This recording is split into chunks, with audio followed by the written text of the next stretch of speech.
नागपुर महानगरपालिका चुनाव का दौर नजदीक और ऐसे में आज उम्मीदवारी नामांकन वापस लेने का अंतिम दिन राजनीतिक गलियारों में हलचल भरा रहा। दरअसल भारतीय जनता पार्टी प्रभाग 13D में बीजेपी उम्मीदवार किशन गावंडे के नामांकन को लेकर तीव्र राजनीतिक घटनाएं हुई।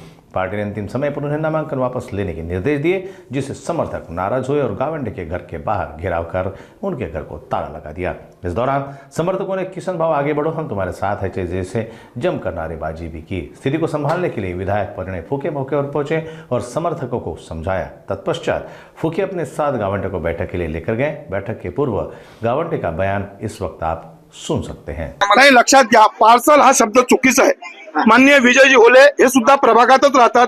गेल्या 35 वर्षापासून ते सुद्धा भारतीय जनता पार्टीचं काम करतात आहे। ते सुद्धा निष्ठावंत कार्यकर्ते आहेत। त्यामुळे पार्सल हा शब्द नाहीये। कुठल्या भागावर अन्याय होत असतो। पक्ष नेतृत्व आहे। पक्ष नेतृत्वाला निवड करताना खूप मोठा विषय आहे। 2000 लोकांनी अर्ज टाकलेले आहे। त्यातले 151 निवडायचे आहे। या प्रभागामध्ये 49 लोकांनी अर्ज टाकलेले आहे। त्यातनं 4 निवडायचे आहेत। त्यामुळे असा विषय नाहीये। ज्या भागावर अन्याय होता हा विषय आहे। या भागाच्या कार्यकर्त्याच्या भावना योग्य आहे, कारण की या अगोदर सुद्धा या भागाला प्रतिनिधित्व मिळालं होतं, म्हणून या भावना आहेत। तुमच्या रूपाने इथं प्रतिनिधित्व भेटणार आहे ना, मी त्यांचा प्रतिनिधी आहे। पण नगरसेवक असलो तरी चालेल, नसलो तरी चालेल, पण कार्यकर्त्यांच्या भावना दुखावणार नाही याची गॅरंटी आहे। भारतीय जनता पार्टीच्या कार्यकर्त्याला आश्वासनाची गरज नाही। मुख्यमंत्री निष्ठावंत कार्यकर्त्याला आश्वासनाची गरज नसते। देवेंद्र फडणवीस यांची कुठे भेट आहे तुमची? नाही, आता परिणयजींना माहित, परिणयजींना सांगितलं आहे की आपल्याला जायचं आहे आणि मी त्यांच्यासोबत चाललोय। कुठे भेट, नागपूर का मुंबई? त्यांनाच माहित आहे कुठं नाही जात, पण नक्कीच आहे की भेट होईल मुख्यमंत्र्यांची आणि त्यातनं सर्व चांगलं होईल। काहीच चूक होणार नाही। स्वीकृत नगरसेवक वगैरे काही आश्वासन नाही, असं काही आश्वासन नाही। आणि आश्वासनावर जगणारा भारतीय जनता पार्टीचा कार्यकर्ता नाही। असा कार्यकर्ता जर असेल तर तो स्वार्थी झाला।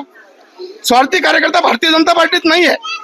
पक्ष शिस्त मोड़ने कार्यकर्ता नहीं। लगभग 3 घंटे की इन घटनाओं के बाद किशन गावंडे ने अपने नामांकन को औपचारिक रूप से वापस लिया। गावंडे के नामांकन वापस लेने के बाद कार्यकर्ताओं में रोष की लहर है। वहीं दूसरी तरफ गावंडे ने कहा कि वह पार्टी के अनुशासित कार्यकर्ता है और नेतृत्व के आदेशों का पालन करना उनका कर्तव्य है। उन्होंने अपने समर्थकों से अपील की कि वे किसी भी गलतफहमी में ना पड़े और बीजेपी के आधिकारिक उम्मीदवारों के प्रचार के लिए एकजुट होकर काम करें। कार्यकर्त्यांच्या भावनाचा आदर आहे आणि पक्षश्रेष्ठीचा सुद्धा आदर आहे। या दोन्ही गोष्टी लक्षात ठेवता आज मी माझं नामांकन परत घेतलेलं आहे। आपको परिणय फुके आए थे, अंदर बातचीत हुई, कुछ आश्वासन दिया है नामांकन को लेकर? नाही, आश्वासनाचा विषयच नाहीये। असं आहे की आश्वासनाची गरजच नाही ना। म्हणजे मला लहानाचं मोठं पक्षानंच केलेलं आहे, त्याच्यामुळे आश्वासनाची अशी काहीच गरज नाहीये। आणि मी कार्यकर्त्यांचं काम करण्याकरता तसाच समर्थ आहे। कार्यकर्त्यांचं प्रेम पाहायला मिळालं आणि आता तुम्ही विड्रॉल केलेला आहे। कार्यकर्ते जे सोबत होते आता ते दुसऱ्या कार्यकर्त्याला धक्का लागणार नाही। कार्यकर्त्याच्या कुठल्याही कामाला धक्का लागणार नाही। कार्यकर्त्याचं प्रत्येक काम करणं हे माझं कर्तव्य आहे, ते मी करीन। कार्यकर्त्याच्या घरी एकाएक आता इतक्या लवकर समजणार नाही, मलाही कळते। उद्यापासून मला त्यांच्या घरी जावं लागेल।